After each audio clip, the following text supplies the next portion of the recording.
Josh to Wanda.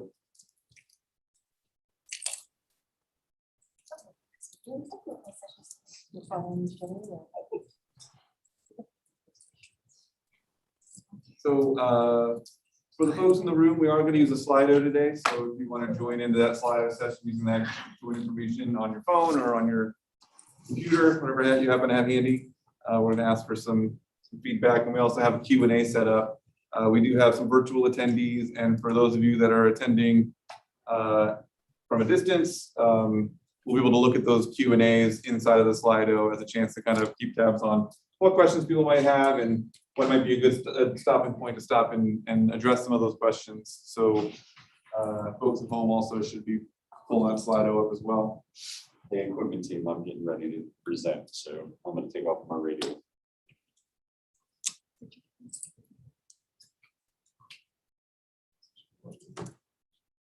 They can't hear me down here. Excuse me. I'll be back. Never, ever have I ever seen All that. right, it is 2:15 or 2:16 actually, so we can go ahead and get started. Seems like we've got everybody on the Zoom call that we need to have on. All right, very, very good. Okay, let's So hers was in Japanese. Oh. That I didn't know how to do. All right, so welcome everybody. She didn't pick Japanese. It's great to see everyone this afternoon. Hope you guys are having a great conference so far. Always tons to learn at FISTE, tons of people to connect with, and so it's always a great time. And we appreciate you taking some of that time to be here with us today. So this seems to work out. Did I turn the button on the side? It is on. Is it plugged into the? Oh, we got to go. Now you should be good. Okay, let's give this a shot. Hey, there we go. All right, so we are coming to you today from Loudoun County to share a little bit of our story, some of the work that we've been doing with the VDOE's new digital learning integration standards of learning. And we're going to talk a little bit about how some of our coaches, our instructional facilitators for technology, are using those standards and using some tools to help support and guide their work with teachers in thinking about how we can be intentional about the way we use technology inside of the lessons we're designing for kids. So we're from Loudoun County, which is way up north in Virginia, right along the Potomac River, and it's about an hour, 45 minutes outside of Washington, D.C. And we're happy to be here with you today. A little bit about Loudoun County Public Schools. 92,000 students, about 7,000 licensed teachers in our division, and 97 schools. We have 96 instructional facilitators for technology, or IFTs, that serve those 97 schools. So our ed tech team, there's a team of 4 of us that work in the central office, and then we collaborate with our school-based IFTs, and there's 96 of them. So we do a lot with professional learning. So our office, supports the learning and development of our coaches, who then in turn support the professional learning and professional growth of their teachers. We also work with school-based administrators and central office staff. Part of our role is thinking about how technology helps us get to where our division wants to be. And we'll have that back up in just 1 second. We'll put it back up. Thank you. And then so we do a lot of collaboration with other teams inside of our division to try to make sure that vision comes to life. So today we've just got a few folks with us from our team. My name is Mike Hendrickson. I'm the educational technology supervisor. My colleague Josh Tom, who is our educational technology facilitation specialist. That's a lot of words that mean that he works with our coaches. So Josh's primary role is to build capacity of our instructional technology facilitators. And so he's in charge of their care and feeding and making sure they get what they need to be as good at their job as they possibly can be, so their teachers get the best support that they could possibly get. And then we have a couple of our instructional facilitators for technology here with us, Sarah Putnam from Rockbridge High School, and Bill Peterson, who is with us remotely from Brambleton Middle School. So we're going to hear a little bit about their stories today and some of the work that they've been doing with their teachers. So Josh is going to take a couple minutes here to talk a little bit about the Virginia Digital Learning Integration Standards. Thanks, Mike. So the Virginia Digital Learning Integration Standards of Learning. That's a mouthful. So we've just simplified it down to the dilly saws. Because it's more fun to say and all that sort of stuff. Now, we love to give acronyms to all sorts of things. And, you know, one of the things that oh, that's your screen that we got going on, Stacy. It's just saying live transcript. We love to make up names. One of the names that I have loved using for VDOE things that are going on is Go Open Virginia, but if you put it all together in lowercase, it's German and it's pronounced Gupenva. So at least one person in the building even laughed at that one. But so we love combining all these different things, and we'll talk about this. So how many of you have heard about this before? And so here is our Slido again. So there's that code 332096, and then you'll need that passcode. But let's see where you are kind of here on this Slido poll.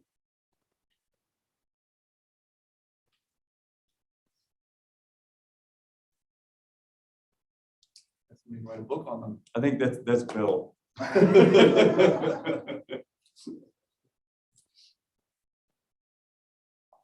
All right, it's good to go. More than just Bill, I wish. It's good to go. I'll give you just about another 30 seconds if there's any other folks that are going to respond there. All right, yeah, a few others coming in.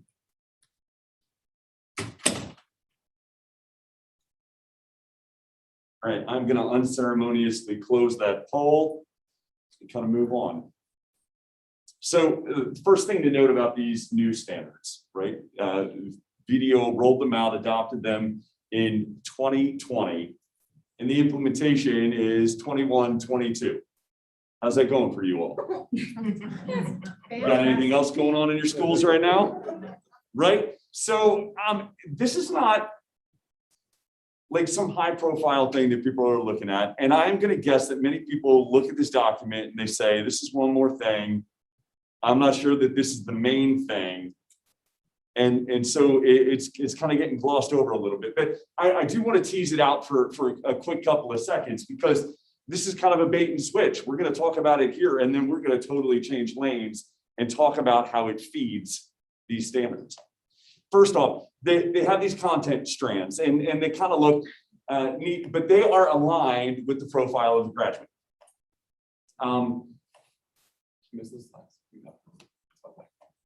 Well, oh, I didn't add that slide back in. Oh, so they align directly with the profile of the graduate. So one of the things that we're finding about this work that we're doing, that our IFTs are doing, is that this work helps an ITRT, an IFT, focus their energy and their time and provides some relevance for why me? What do I do? How many of you are ITRTs or some permutation of that thing, right? I mean, and I know it's not just ITRTs, but ITRTs especially, right? We run around all day long and we do a lot of things, and people say they couldn't live without us. And at the end of the day, we're not entirely sure what we just did, right? The phrase that I use when I onboard people, they're like, okay, what is my job? Right? And I get to onboard about 12 to 15 new ITRTs every year. And so they said, like, what's my job? What does my average day look like? Yeah, see, that's what I'm looking for, right? We don't know, because we touch everything and we belong nowhere. So what gives us purpose in what we do? And while this isn't like a magic pill, this isn't like, you know, Morpheus giving us something and then all of a sudden we see the matrix. What this has been is it's been a way to focus why we are what we are. In Loudoun, we have been trying to not change the role of the ITRT, because we love to give our administrators that old document that was, you know, went out in 2005. And besides the amazing clip art, right, it is an incredibly progressive document. And so what Mike often says to us is that we're trying to reclaim what that role is supposed to have an impact inside of our buildings. So that's something that we're really excited about for these things. So as I was saying, it gives us a why behind our work, and something that we're finding very, very meaningful for us in Loudoun is starting with that why. Starting with that why as we are creating our own goals as IFTs and an ed tech office, and starting with a why when we're trying to talk to our teachers. And they're like, you know, because right now what I hear from a lot of my IFTs is teachers are saying they need help, we're sinking, and you go, I'm here, how can I help? And they're like, I do not have time for you, right?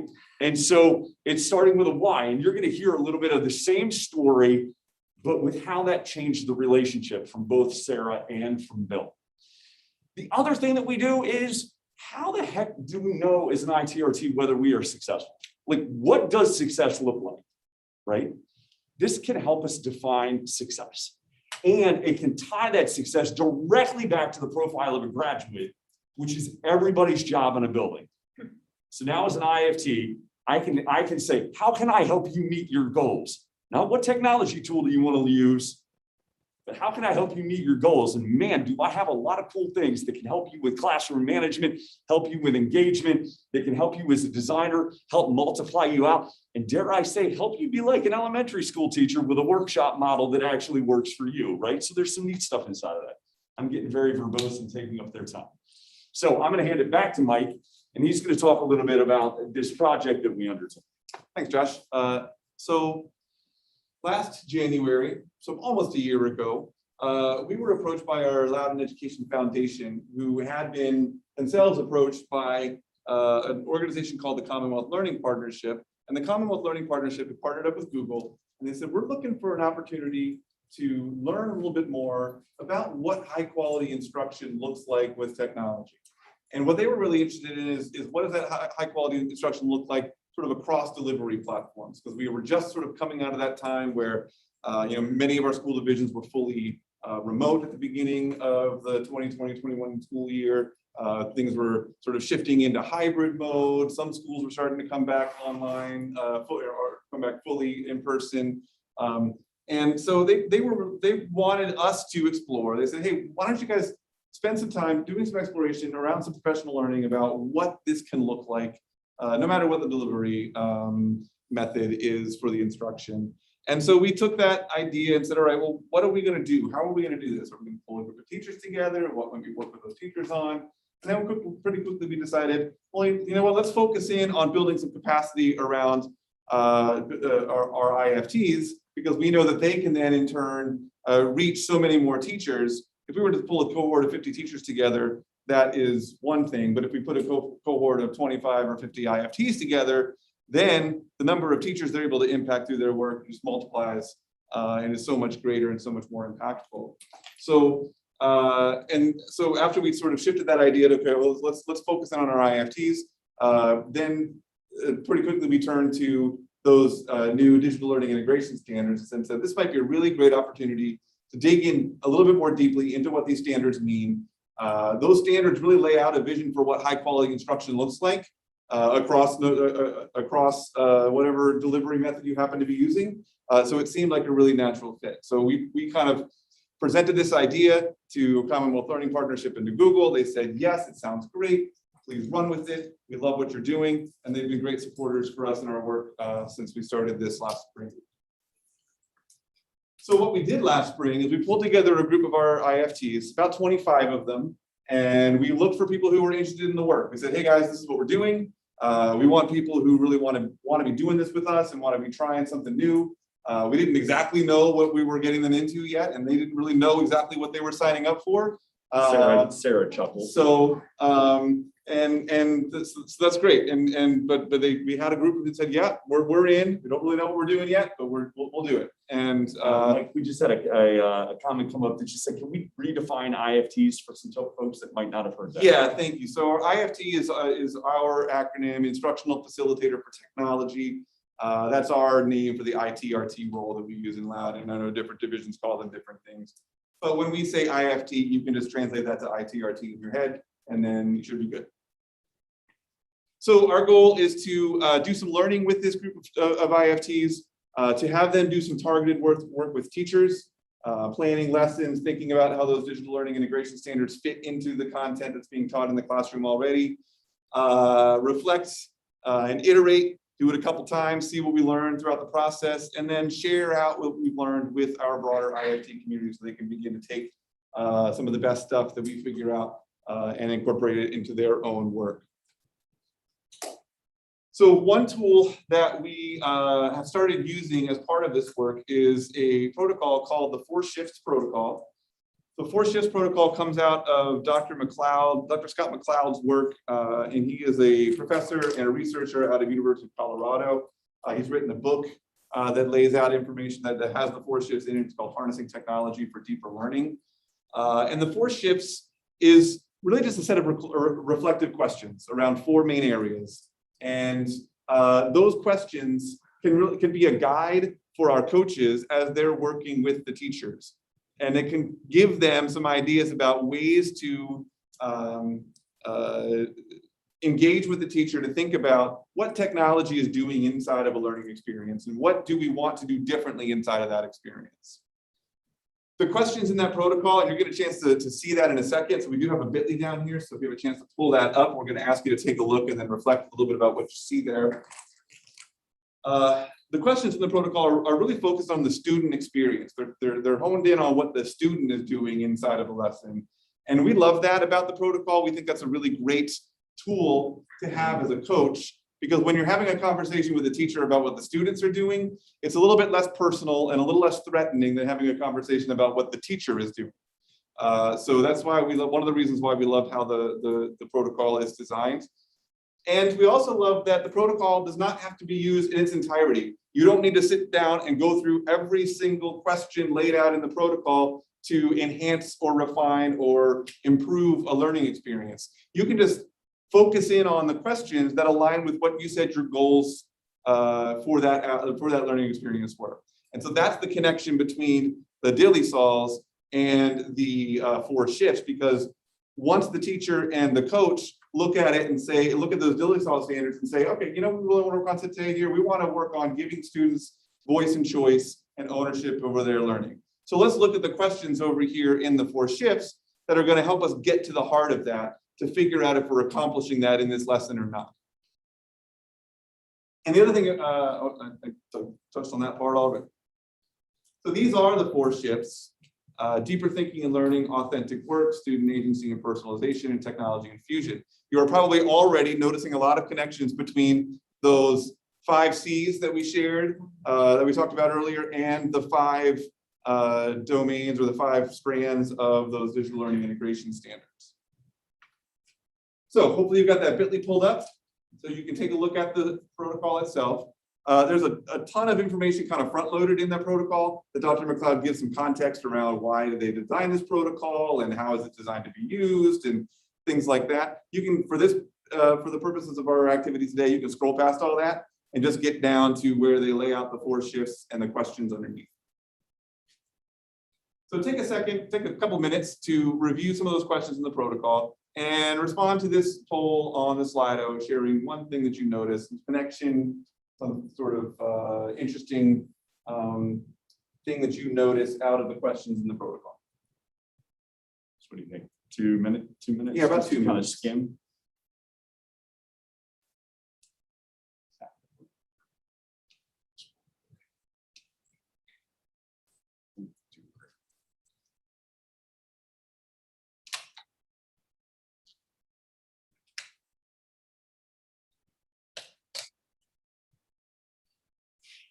All right, some responses are coming in, which is always good to see. The technology is actually working.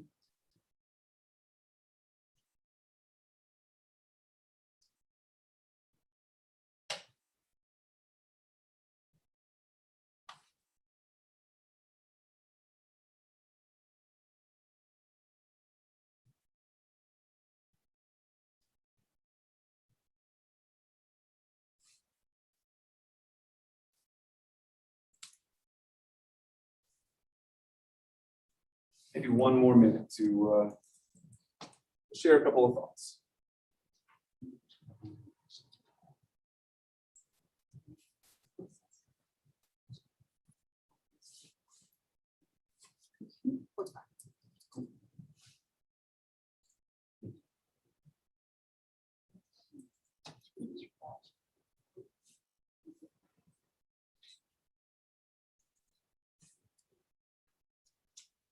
All right, so some of the ideas that have been shared so far. The questions inside of the protocol focus on instruction and not on tools.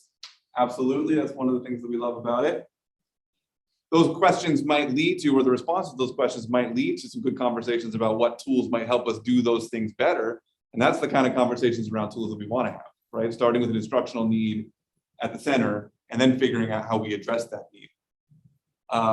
It is student-centered, focused around authenticity. I see some things about sort of simple and understandable, and those are all great, thoughts around the protocol. Anything else, Josh, that you want to call out? Yeah, you talked about that authenticity that's in there, right? Yeah, and someone just identified that. Yeah, I mean it's a yes, no, maybe for some or both, right? Easy to quickly like hang in there, and I think you'll get some of that teased out by Sarah and Bill as they tell some of their story. And one other thing I'll say about the protocol and the way our coaches have been using it. Nobody has to know that there's a thing called the 4 shifts protocol that exists out there. Nobody has to know where it came from, or nobody's got to read the book. A coach can walk into the room with just a list of questions, start having a conversation with a teacher and finding opportunities to kind of slide those questions in, right? So some of our coaches have found success with that model. They haven't even mentioned 4 shifts to the teacher at all. They're just picking and choosing the questions that they want to use at the appropriate time. 4 shifts is not the thing though that you're like, hey, hi, I'm Josh, I'm your coach. I'm going to sit in the back of the room. I'm going to take some notes. And then when we're done, can I tell you all the things that you just did wrong? Right? Like that's not what this is designed for at all. It's not to tell us whether we're right or wrong. It's to say, where do we want to go from here? Yeah, love it. So we asked our coaches to engage with their teacher partners in this kind of coaching cycle. There's nothing revolutionary about this coaching cycle here at all. You will find the same kind of coaching cycle laid out in many, many books about instructional coaching, from instructional technology coaching to peer coaching to instructional coaching. There's all kinds of places out there to find information about cycles like this. And what we were trying to do is break it down into something that is simple, repeatable, and scalable, right? We wanted to give our coaches something where they can say, all right, here are some simple steps that you can take to engage in conversations with teachers. Step 1, identify the objectives. What are the things that you want to teach? Right? What are those content standards that you're teaching? And what are those digital learning integration standards or those broader competencies from the 5 C's that we want to get to? And then how can we marry those together? How can we find the ones that sort of match and fit? And our coaches will talk a little bit about how they did that in a second. Then co-plan with that teacher. Work together to plan a lesson. Come up with something that you think is going to work. Once you have an initial plan, you can use the 4 shifts to refine and revise that plan. Okay, we said we were looking for student engagement here. So I think we've got something pretty engaging, but let's use these questions here from the 4 shifts to think, did we really hit the mark? Or are there some areas where we might be able to improve? Once you've refined and revised that plan or that lesson plan, you implement it. Try it out, see how it goes. Did it work the way we thought it would? If yes, great. If not, why not? What can we do differently next time to make it better? How might we collect data about what's happening inside of that plan? Now I sort of skipped over to that reflection part already. So pretty simple 5 steps, right? We don't want to seem like we get a lot of feedback from our IFTs. That you're telling me that I'm supposed to be a coach, but I don't really know what that looks like. I don't really know how to do that. I don't know how to start. How do I get my teachers on board with that?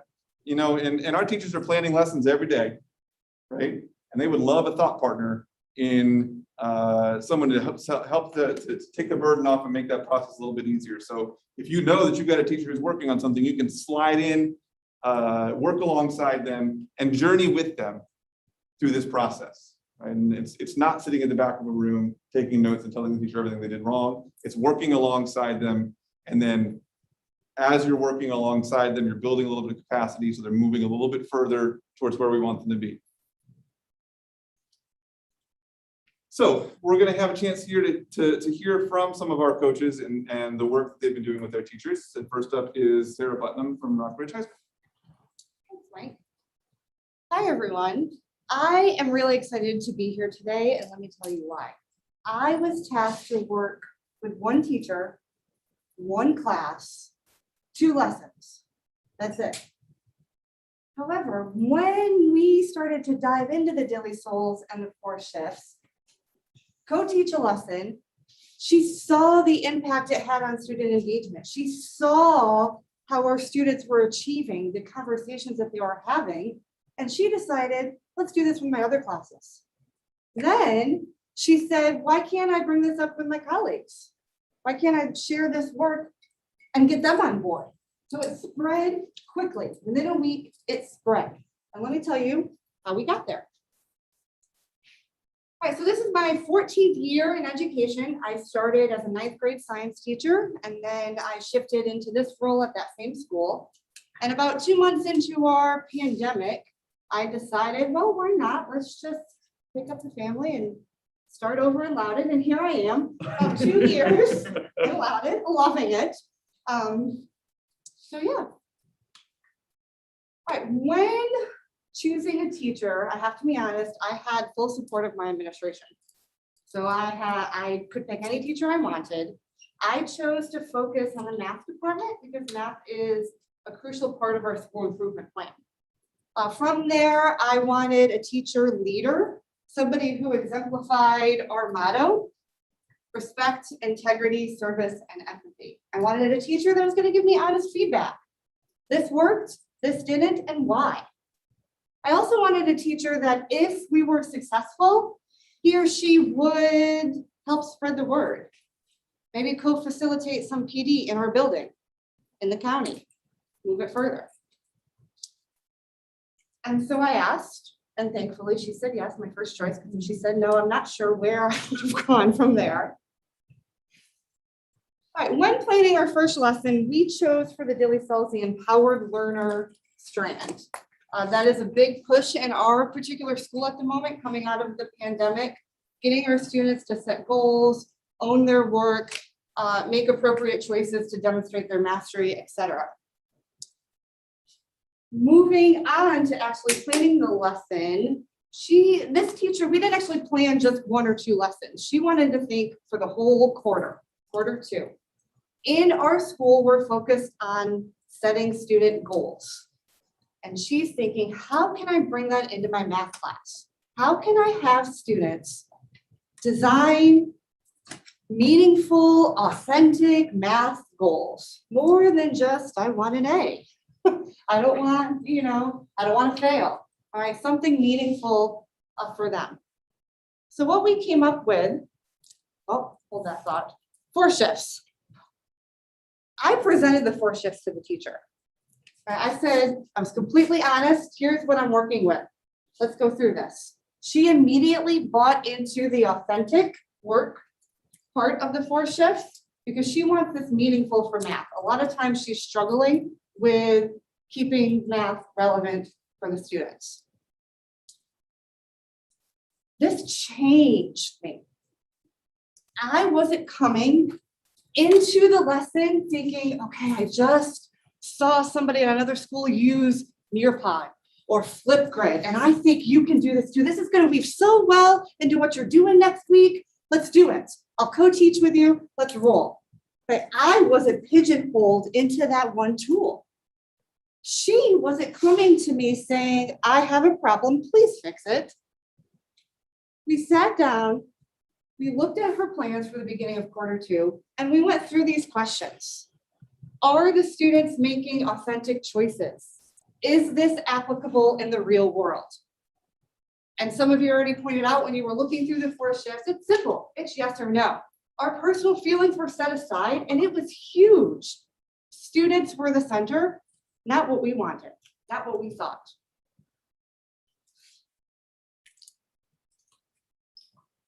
Here's an outline of our particular lesson. This is where we settled. So we taught the students about the engagement continuum and what engagement looks like in a math class, in her math class. I should probably tell you that we're dealing with calculus. We started with an academic level calculus class. So you see here we have 2 choices, a Jamboard and a gallery walk.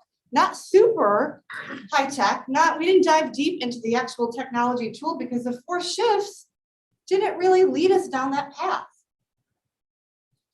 After we had the students identify what engagement levels look like in that particular class, we taught them about the learning styles. Again, coming back to the authentic piece of the 4 shifts, the teacher wanted the students to understand how they learn best.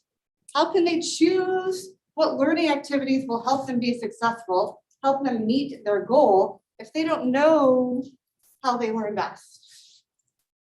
Then we had the students reflect on what they did in quarter 1. Did it work for them? At this point, they know their grade for quarter 1.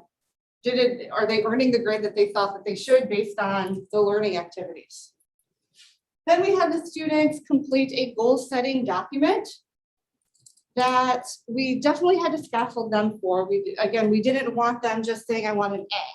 We wanted them to create a SMART goal, but we didn't want to call it SMART. We didn't want to have to walk them through all of those steps, again, because it wasn't authentic for her content at that moment. And we came to that conclusion from the 4 shifts. So what did we learn? We learned that we really needed to be intentional. We met in short increments, 10, 15 minutes one day, 10, 15 minutes the next day. I was very aware of all the other stuff that she has to do, planning and grading. So I really didn't want to sit with her for a full hour. She was appreciative of that. On the student side, we noticed that our college level classes here, dual enrollment and advanced placement, those students wanted a mix of paper and technology. Our academic level students just wanted to be in front of the computer the whole time. This was a quick formative assessment we did at the end of class. We really didn't have time to dive into the why they felt that way. But it was just something interesting to us. It's not what we had anticipated. We thought it would have been the other way around.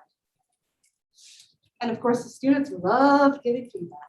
They love telling the teacher, I did not like this and I love that. They love that. All right, moving on to our second lesson, we stuck with the empowered learner. Again, that is our overarching theme in our school. And we didn't really want to just forget about these goals. So instead of planning a second lesson, we were thinking, how can we revisit these goals often enough so that the students are knowing that they need to work on these goals, choose an appropriate task, etc. So that was really what was driving us the second time around. What are they choosing? What technology? And is it helping them? Once we came up with that idea, we thought that the authentic 4 shifts question, those questions really didn't meet our needs, really didn't help us. So we shifted to the student agency questions. And here I have 3 of the 4 shifts that align with the empowered learner strand. Notice that the authentic work piece is not here. I knew that going into our first lesson, but the teacher was all on board with the authentic work. I had to run with it. And again, the 4 shifts kind of helped me step back as a coach. It's not about me. It's not about, I think we should be doing deeper learning or the technology integration. It was all on her. She was owning it.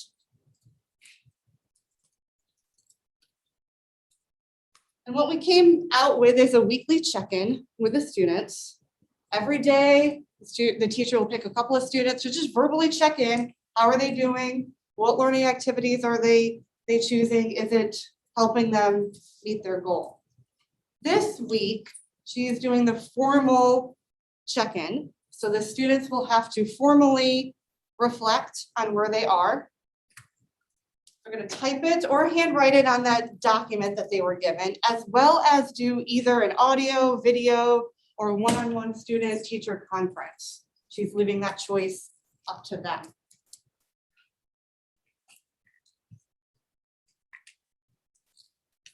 And overall, there's a lot of text here, but I really want to draw your attention to this last quote here. I was so excited about how my students responded that I needed to share this work with my CLT, or collaborative team, other math teachers in our building, And now I have another teacher on board with exploring these ideas. That's huge. It's not some flashy tech tool. It's not some fancy instructional strategy. It's these basic questions that are helping us identify, what's going to be best for the students, not pigeonholed into one idea. Yeah. Thanks, Sarah. One thing I think is interesting about Sarah's story is that a lot of their planning was not necessarily around the math content. It was around how are they going to set up their kids for success inside of that content, right? So they were looking at what structures can we put in place to help kids be more reflective, to be able to track their progress and set their own goals. And that's where the teacher wanted to focus. So that's where Sarah was able to slide in and help her with that conversation. I think we do have maybe a minute or two for any questions. If anybody's got any questions for Sarah, folks in the room, you're welcome to just raise your hand. If you have anybody online, you can use the Slido poll. I think we also have somebody monitoring the Stacey's chat. monitoring the chat. Question. Working on this year. I'm sorry. This is this year. This is this year, October and November of this year. What is the Yoda reflection, Sarah? All right, it comes from so I stole that particular document from another training that I did in the Borrowed. spring. Borrowed it. I borrowed it, yes, I like that. Adapted. I adapted, yes.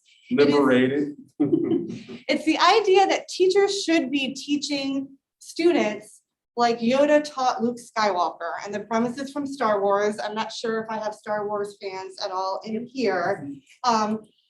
But it's the idea that we need to give that space to the students to learn on their own, make those mistakes, set those goals, and work towards them. So there is a picture of Yoda at the top of the document as well. Good question, thank you. All right, well, I think we're ready to shift over to Bill's story.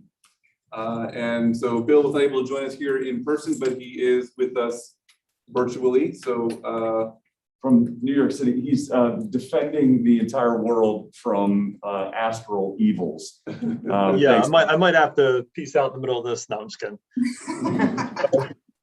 So Bill, remember, if you want me to advance your slide, just go boop. Yeah, boop, thanks. I'll try to pick a different sound effect, hopefully. So my name is Bill Peterson. I am the IFT at Brambleton Middle School. So this is my 5th year at middle school being an IFT. It's my 8th year in education. So I taught middle school mathematics, and I'm also a career switcher. So if you switch careers and jumped into this, shout out to you all. And also, since this is a conference, here's my shameless plug for my social media. You can find me at BAM Teacher Tech on Twitter and YouTube. And if you want to follow up with me later, drop my email there. It is william.peterson@lcps.org. Boop. Bing bong. Here we go. This is going to be great. So in identifying my teacher partner, that was the big thing, shifting back from the concurrent teaching and the remote teaching that we did back into this in-person, was finding somebody that would be willing to go off the deep end with me with something brand new in their world. And so it was based on all the relationships that I built in the past. And so I pitched it to about 4 or 5 different teachers. One was really excited to get started right away. So that's kind of where we went. And also I wanted to have a teacher that didn't view this work as one more thing. With the landscape of acronyms that are being bombarded at them all the time, I really wanted them to see this work as significant to building a student-centered classroom. And so in this whole process, when we first started as IFTs, we were given this beautiful spreadsheet that had probably 30 columns and 300 rows of the learning standards, and the 4 shifts was in this PDF format. So for me, I wanted to make this process visual for myself as well as the teacher I'm working with. So I built this coaching tool from a Google site. So it's not very pretty yet, but it was functional there. So I know that the link is in the chat, and we can kind of check that out at your own time. So it's a lot of the same things we've already covered, just in a different kind of format. Boop, boop. Go twice. There we go. So in choosing the standards, what I did was I showed the Google site to the teacher I work with, and I just let her pick things that interested her that she thought would interest her students. So she really wanted to hone in on global collaborator, especially with the focus of working effectively in teams locally. And then she also really loved the creative communicator of students finding formats to be able to share their learning in digital ways. So you can go to the next one, please. Thanks. So in regards to the math standards, so it's a middle school math class. So Sarah and I didn't coordinate this with each other as far as the content goes. And really these learning standards with the 4 shifts can be used in any topic, in any subject. So it just kind of so happened that Sarah and I are both talking about math. But this is Math 6, area and perimeter. Very traditionally, this is a great one for worksheets where you give the kids the formulas and you have 30 problems and they just have to calculate area and perimeter. But this teacher wanted to bring some real world aspects with PBL into the math classroom. So we landed, if you beep, oh, I feel like it's saying bad words or something. Sorry. So I'm trying to think of a different one to say. So our starting point was this dog park that's around the corner from our school. So this teacher lives in the community where our school's at, and she brings her dog there all the time, and her dog is a muddy mess afterward. Essentially, it's fencing with used to be grass, but now it's mud. And she wanted her students to think about how to redesign that dog park.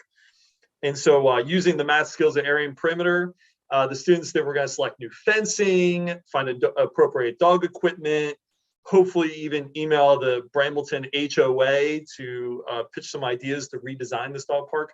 So to introduce this, I had her do a math intro, and then I was going to do the digital learning intro. So we wanted to speak what these were and what we were trying to do with the students as well. So of course we had to show off our dogs in this, and little 11 to 12-year-olds, they love this stuff. They're like, oh, your dog's so adorable. And they are when they're not chewing apart the furniture. Beep. It's great. So for the 4 shifts, once again, I let her decide on which one to hone in on. And so we worked through the authentic work questions here. And in our conversation, we thought we were there. But as we talk about what the students did with this, then we really get to some authentic questions for students. So one of the tools we landed on was using Google Maps to figure out where the dog park was. So we're about 2 blocks away from the dog park, and we wanted to walk there, and it was just too much of a hassle to get permission. So we use Google Maps, and there's usually like a little key at the bottom, and we wanted the kids to kind of estimate the distance. And then during the first block, a kid said, how about we use Google Earth? Look what I did. And this is the screenshot of what this kid did. So he actually figured out the perimeter and area and how Google automatically gives that to you. And so as a math teacher, that is the fear of the computer giving the answers immediately. But what happened is the teacher spun it to say, how did Google give us those answers? And then they backward designed the area and perimeter formulas for that. So that was really cool. But the main thing about this dog park project was the connections before content piece. So this is something that in Loudoun County we say a lot of, is to build connections before content, especially when we did the remote learning and concurrent learning, is to keep everybody connected to one another. And so as we found, as kids started using Google Earth for this project, since they're 11 and 12, they immediately got sidetracked. So they found the dog park, and then they just zoomed right to their house, because in Street View, it's really cool to see your house and to see your parents' cars out front. And what happened is in this one block, there were 2 EL students. So everybody is English language learners. And so there were students sharing about their houses. And this one student raised their hand and said, hey, this is where I used to live at in Turkey. And of course, everybody just zoomed around this Chromebook, and you're seeing this like picturesque Eastern European background of where this kid used to live. And then another student sitting next to him said, hey, I used to live in Egypt. Check out my backyard. And so before, we had two students who were not vocal in class, were hesitant to share, didn't really have friends yet. And all of a sudden they were the superstars of this little dog park activity that turned into this quick kind of sharing about where everybody was living, and this really cool connection for these students. That still gives me goosebumps right now, even just talking about it. Just because it opens them up even more to the math content and the teacher delivering the lesson in the classroom. Bing bong. So what did we learn? That we needed a lot more time for this. We only planned 3 blocks, and with our content team not doing this, we felt like we were getting a little bit behind, because we really wanted to bridge this out for the students to present it to the HOA. So we still have a couple students that are still working on their dog park and making it very unique, and that teacher is working with that group. But we really found out that in developing the student-centered classroom around the learning standards and the 4 shifts protocol, that these student connections matter the most during this shift back into in-person school. So for our second lesson, we're going to click twice there. Once again, the same teacher. We decided to do a performance assessment this time instead of doing a whole lesson. Just really felt that with the time crunch that we kind of put ourselves under with the first one, maybe if we did a performance assessment and say, how can we make that more student-centered, that we can try something new, because this is new to us, and we said, why not just go for it? So she picked the creative communicator and the innovative designer learning standards. Bing bong. And our starting point with this was, for the content, was in Math 6. They do a lot of coordinate planes, so X and Y coordinates. And they had a performance assessment called the pizza delivery. So there was a little robot, and they were given set points, and they had to figure out the distance between the points. So the end result of the original performance assessment was that all of the students get the same answer. It was going to make it easier to grade. They would know if the students hit the targets or not. But we decided, hey, let's give the students some choice with this. Boop, boop. So with the 4 shifts, obviously, we focused on student agency and personalization. And what was really interesting about this one is that instead of yes or no, inside of this, you have some of the questions, the answers are either students, teachers, or both. And so when we went through these questions, a lot of them were teacher, teacher, teacher, teacher, teacher, no. And as soon as she started repeating that, she took a pause, and I could tell there was a little bit of panic, like, oh no, did I do anything wrong? And I was like, no, you're the teacher in the classroom. So how can we make these little shifts to make it give some student choice? And so we decided to open it up to allow for them to pick and choose what they wanted to do as far as to show their learning. And the obvious choice was to start with Minecraft, because that is the language, that in Roblox, but Minecraft is one that's approved by the county, is one of these languages that every student in the whole wide world, I think, kind of speaks. And so we gave the students the option. They can do the traditional performance assessment, the one that's already set up by the teacher, or they can do create your own story. So they would use Minecraft or another platform that they wanted to do, and they would have to have so many coordinates that they'd have to list out, and they would just, off they go, kind of show what you know. So with this teacher did not know Minecraft. She's never played it before, and still has not played it, but she allowed her students to use it as a tool to show what they know. So some of the things in here, like the top left, the top right graphic, is teaching the teacher how to turn on the coordinates and explain that to our students. So some of the things that kind of came out of this from the students, some students took it very literally, and they built their own coordinate plane out of it and put some very unique things all around. And that's what they do, is they just build in Minecraft. And for me, this would take forever. For them, it was a partner, maybe 2 other partners. So they probably built this thing in 10 minutes, because that's what they do. Hey, Bill. Yes. I don't know that we had Bing switched. bong. Sorry. I forgot to give the voice. I was too excited. If you go to click Click twice. There you go. There's that one, and then go and click one more time. Sorry. I was really excited to kind of keep going. So for this one, these students actually built a restaurant, and they use the coordinates that are in the top left. Minecraft will give you those coordinates.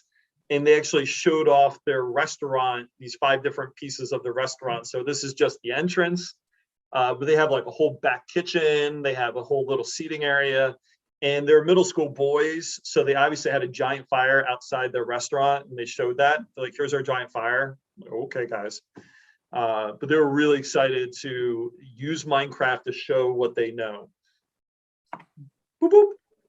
There we go. So what did we learn from this?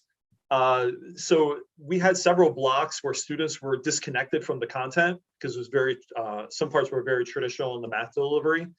And all of a sudden, when we said Minecraft, they were very willing to show off their learning. And with the second point, they might have been a little too willing to show off what they were learning and a little too excited. So I was working with a teacher to set some time parameters, say, hey, you have 15 minutes into Minecraft to build. And now you have 10 minutes to show off the mathematical components we're looking for in this performance assessment. Boop, boop, boop, boop. So in our reflections with this, and the reason why I love the 4 shifts and these learning standards, it's a new lens for myself as a coach to help teachers create a student-centered classroom instead of it being teacher-driven. The teacher does not have to be the expert in the room. In both occasions, students were discovering things and we learned things from students. So that's really powerful. But for me, it gave me a very rich starting point to have one-on-one conversations with teachers that's instructionally focused rather than tool specific. A lot of times we're in there and we got new Promethean panels this year. So it was, how does this thing work? And now we're having these conversations to say, how can I have my classroom be student-centered? And then weave in tools as needed. And I'm going to now turn it back over to Mike and Josh. All right, thanks, Bill. I think we've got probably a minute or two. If anybody has any questions for Bill, either here in the room, you just raise your hand, or online, you can put them in the chat or use our Q&A on the Slido.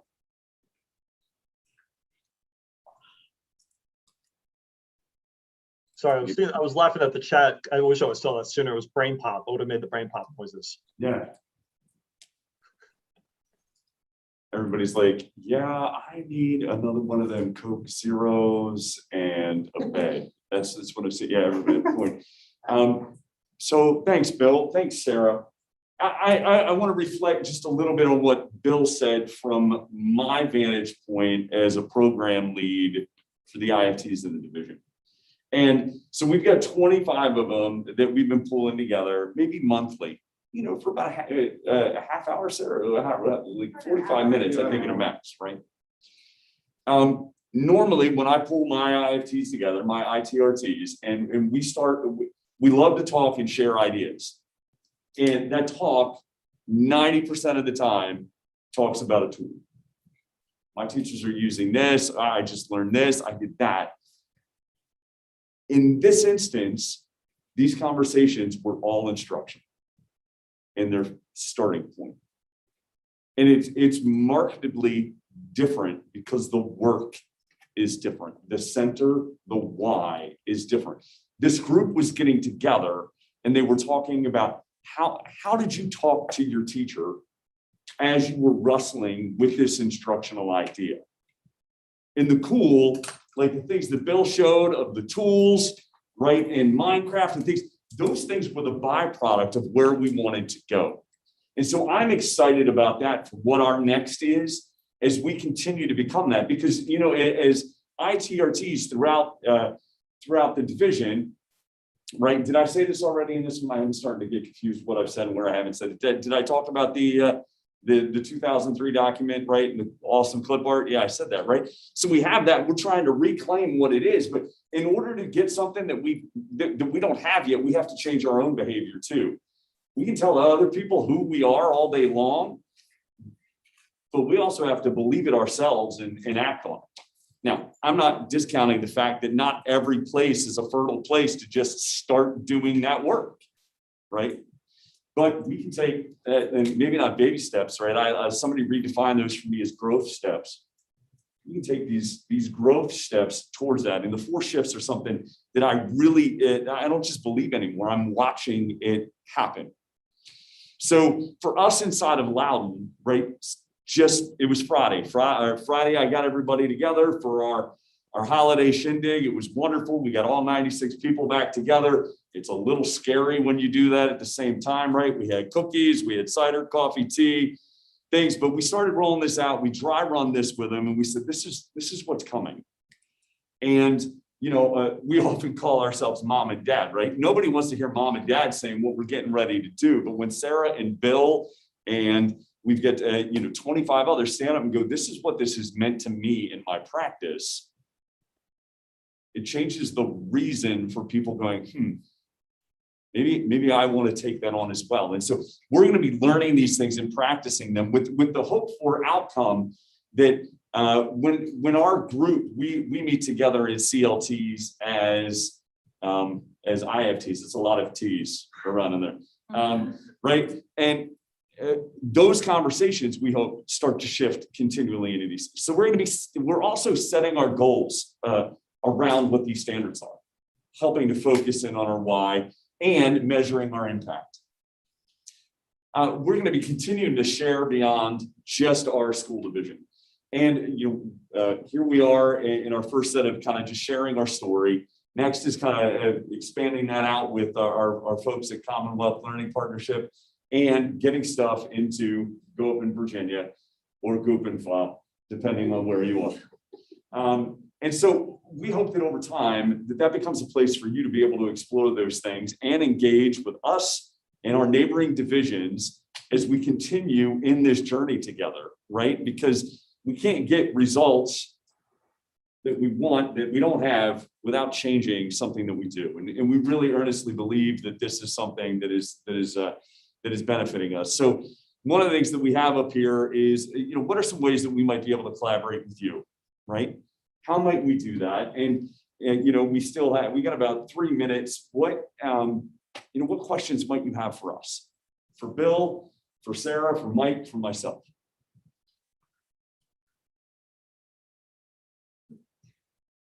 What are you thinking? Well, honestly, Bill and Sarah, you were part of the pilot program of the 50 IFCs. Yeah, 20, about 25. 25. Yeah. Okay. So I feel like they were success stories. Yes. What were some of the struggles and if those IFCs have reflected and maybe thought about what their next steps would be, knowing what struggles they had to do it better? Yeah, I think we still have some cart before the horse where people are getting together and teacher still says, so what tool are you going to show me? Right? Because we're not ready for that. That's been some of it. Some of it has been, right? The other thing that we showed is we showed that coaching cycle and people are starting all over the place on there. There's no right or wrong, but the idea is to move instruction forward. What's hard is we're working with 1 or 2 teachers, and in Sarah's case, right, they said, woo, the entire department wants to know a little bit more about this, and that's great, right? You don't overnight move a whole school forward with something like this, and so it's slow goings with that. I wouldn't say that we've had any disasters, but we've had some people, or many, that are like, well, this is not happening anywhere at the speed that I was hoping that it would happen. What does this look like at the elementary level when you have a teacher who teaches every single subject? And Yeah. deals with absolutely everything under the sun. So it's and we've got a recorded session with elementary that we did in these past 2, and it definitely looks a little bit different. One of the differences, right, between elementary and secondary IFTs or ITRTs, right? Elementary, normally, like, we've got content that we kind of feel familiar with all over the place. And sometimes I'm like, well, I'm like a K teacher. Those 5th graders scare me, or vice versa. In secondary, we've got, folks who are like, I taught AP physics. I am not anywhere qualified to go in a language arts classroom and help a language arts teacher inside of that. The commonality is is that it's not about subject matter. It's not about subject material, right? And again, because one of the things that this does, the daily sols and the 4 shifts, it helps define what our role is because we are not content-based, right? And we don't have to be. We are instructionally based. And we always tell people, hey, we are awesome at instruction. If you're like, it's great. Can you get my printer to work? Right? So for everybody, that struggle, it mirrors very similarly. Our elementary folks, that comes in sometimes holistically, where it is thematic units that they've done. And so it's wrapped up in a couple of, you got a social science and then you got a math thing. Some things are packed tight, and then others are these larger, longer things that are out there. I think the common thread between that is this is a change in relationship with the IFT and the classroom teacher. And that story has stayed the same across all levels. Thank you.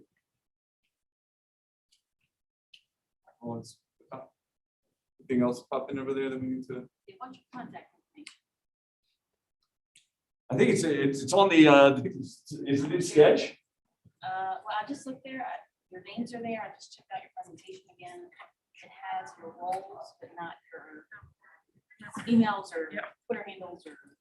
All right, well, you know what, we'll get that in sketch for folks, so that you all can link back up with us. But thank you for coming and listening to our story and actually their story and me being long-winded. We hope that you guys have a great rest of your day here and look forward to seeing you at Silent Disco for those of you that are going to come to that amazing events. Thank you, Bill. Thank you for being online. Our online folks, there are a good number of you. Thank you so much for joining us. Yes.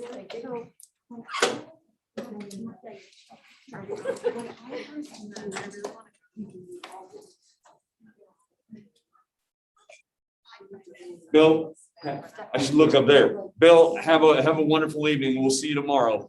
All right. Definitely. Thank you. Guys. Rest Thanks, up. Derek. Bye now. Stacey, thank you for making that awesome.